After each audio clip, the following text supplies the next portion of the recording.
Hello friends, mass one classes में आपका हार्दिक स्वागत है। मैं सिंटू यादव आपके सामने लेके आ चुका हूँ एक 12th क्लास के मैथ का एक इम्पोर्टेंट टॉपिक। कौन सा? ऑब्व्यू, जिसको बोलते हैं मैट्रिक्स। बच्चों की बहुत डिमांड थी कि सर मैट्रिक्स पढ़ा दीजिए, मैट्रिक्स पढ़ा दीजिए। आपकी जैसी जो भी डिमांड रहेगी मैं उस हिसाब से लेके आता रहूँगा। अच्छा, इस वीडियो को लाइक किया करो, शेयर कर दिया करो सभी लोग हैं, जिससे दूसरे भी बच्चे पढ़ सकें। और जान रहे हो इस समय कोरोना चल रहा है, सभी लोग सुरक्षित रहिए, घर पर रहिए और सोशल डिस्टेंसिंग जरूर रखिएगा। ओके, तो आइए पहले देखते हैं ऑब्व्यू क्या होता है। ऑब्व्यू होता है एक अरेंज मेथड। क्या होता है? अरेंज। जैसे मैंने कहा कि ऑब्व्यू कहीं भी कोई अरेंज कर सकते किसी चीज, मान लो 2 3 4 5 6 7, तो ये क्या हो गया? ऑब्व्यू हो गया, मैट्रिक्स हो गया। किसका हो सकता है? संख्याओं का हो सकता है, फलनों का भी हो सकता है। किसका हो सकता है? संख्याओं और फलनों दोनों का हो सकता है। तो देखिए पहले पढ़ते हैं कि ऑब्व्यू होता क्या है।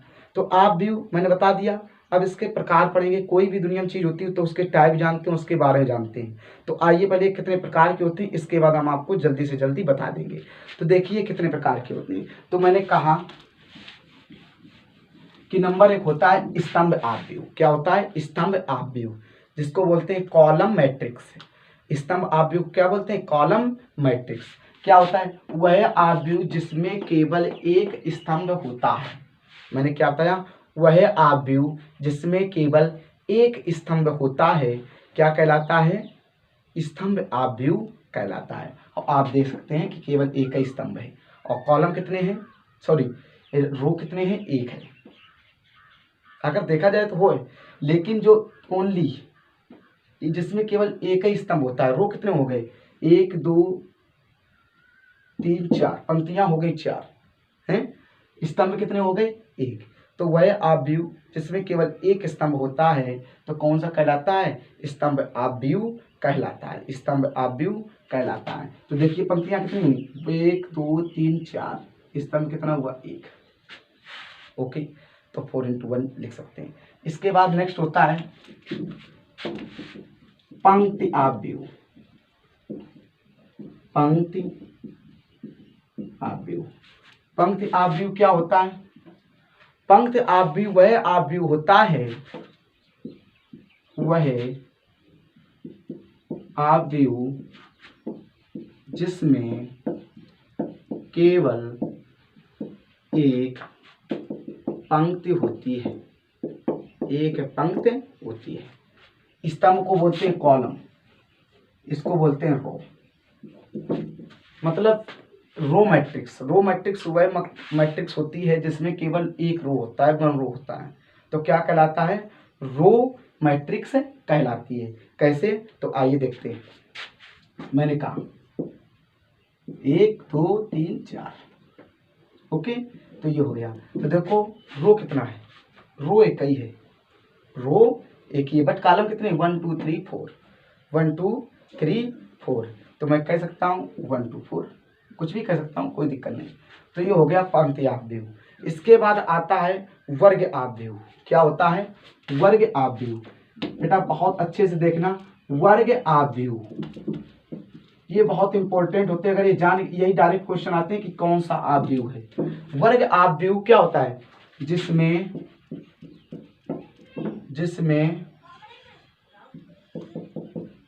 पंक्ति और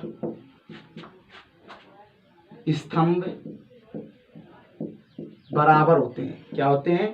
पंक्ति और स्तंभ बराबर होते हैं तो क्या कहलाता है? वर्ग ऑब्व्यू कहलाता है। जैसे देखिएगा बराबर 1 2 3 4 5 6 7 8 9 10। देखिएगा 3 क्या है? सर 3 रो भी है, तो 3 क्या है? कॉलम है। तो इस प्रकार का जो ऑब्व्यू होता है, कौन सा ऑब्व्यू कहलाता है? वर्ग ऑब्व्यू कहलाता है। वर्ग के बाद आता है विकर्ण ऑब्व्यू। कौन सा आता है? विकर्ण ऑब्व्यू।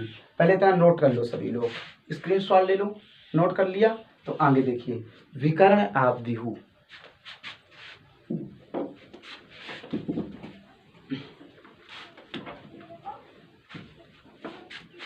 विकर्ण ऑब्व्यू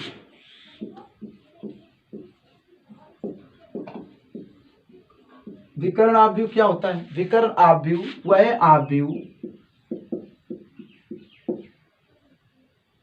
वह आव्यूह जिसमें विकर्ण के अलावा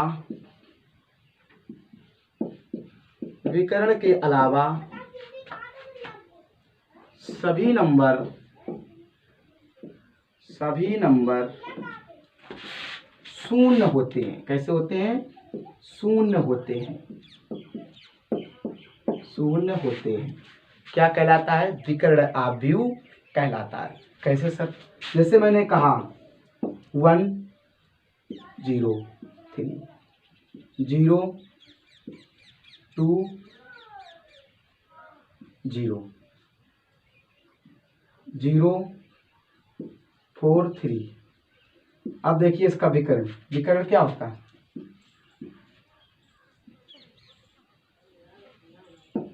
इसके अलावा टोटल क्या होता है? शून्य होता है। कैसा होता है? शून्य होता है।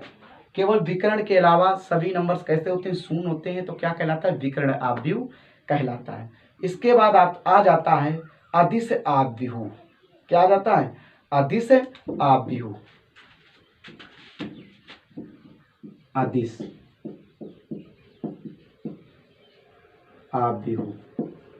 अदिश आव्यूह वह आव्यूह होता है जिसके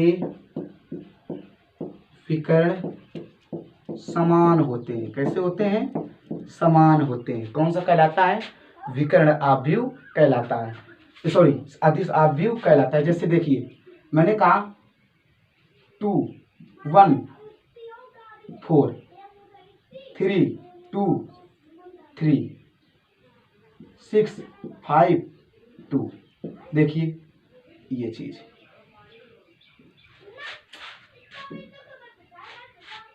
या मैंने कह दिया समान होते हैं। यहाँ टोटल 0 ले लें, तो क्या हो जाएगा? अदिश आव्यूह हो जाएगा। कैसा हो जाएगा?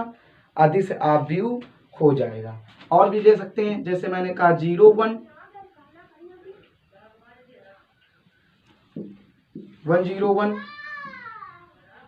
0 1 0 0 0 1। देखो इसका विकर्ण क्या आ गया? समान आ गया। जिसके नंबर समान होते हैं क्या कहलाता है? अदिश आव्यूह कहलाता है। अदिश आव्यूह कहलाता है। इसके बाद और एक आ गया नेक्स्ट। इतना मैं साफ कर रहा हूँ, स्क्रीनशॉट ले लीजिए सभी लोग। इसके बाद क्वेश्चन कराएंगे।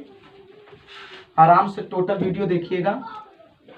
क्वेश्चन इसके बाद कराएंगे। अब आ गया तत्समक आव्यूह। कौन सा आता है? तत्समक आव्यूह। बहुत अच्छे से देखना है। तत्समक आव्यूह क्या होता है? तत्समक आव्यूह वह आव्यूह होता है जिसमें विकर्ण केवल एक होता है। कितना होता है? एक। जैसे मैंने कह दिया 1 0 0 1। देखो विकर्ण कितना आया? एक। कौन सा हो गया? तत्समक आव्यूह हो गया। ये हो गया आपके आव्यूह के प्रकार। अब देखिए क्वेश्चन कैसे आते हैं, आसानी से देखिएगा। जैसे कोई भी क्वेश्चन आपने देखा होगा 12th क्लास की 3.1 प्रश्नावली में पहला सवाल क्या है? पहला सवाल है 2 5 19 -7 35 2 माइनस का 5/2 12। 5/2 12। इसके बाद √3 1 - 5 1 - 5 17। ये आपका रहा आव्यूह। के लिए ज्ञात करें। क्या करें? के लिए ज्ञात करो। कैसे? देखिए नंबर 1 होती है। नंबर 1 क्वेश्चन क्या पूछेगा? आव्यूह की कोटि। क्या पूछेगा? आव्यूह की कोटि। देखिए बेटा आव्यूह की कोटि। पहले इसमें एक चीज पहचानिए। आप इसमें ये देखिए कि स्तंभ कितने हैं। स्तंभ बोले तो कॉलम। देखिए 1 2 3 4, स्तंभ कितने हो गए 4। पंक्तियां कितनी हैं 1 2 3, पंक्तियां कितनी हैं 3, स्तंभ कितने हैं 4। तो देखिए जब आप व्यू की संख्या निकालते हैं तो सूत्र होता है पंक्तियों की संख्या, सॉरी पंक्तियों की जब आप व्यू को निकाल पंक्तियों की संख्या गुणा स्तंभ की संख्या। तो पंक्तियों की संख्या कितनी है 3 है, स्तंभ की 4 है, आपका आंसर हो गया। नोट कर लो। इसके बाद आता है अवयवों की संख्या। क्या होता है अवयवों की संख्या? सेम सूत्र होता है 3 गुणा 4 बट इसका मल्टीपल कर देंगे कितना 4 3 12। अवयवों की संख्या आ गया, अवयव के नंबर आ गए। अब एक आता है आपने देखा होगा, बहुत गौर से देखना, A13 कैसे निकालेंगे A13। तो मैंने कहा वन का मतलब क्या है, वन का मतलब क्या है? वन का मतलब है पंक्ति। क्या मतलब है पंक्ति। तो पंक्ति कौन सी हो गई पहली। 3 का मतलब है कॉलम, कॉलम कौन सा हो गया तीसरा। तो देखिए पहली पंक्ति में तीसरा कॉलम क्या है 19, तो इसका आंसर क्या आ गया 19 आ गया।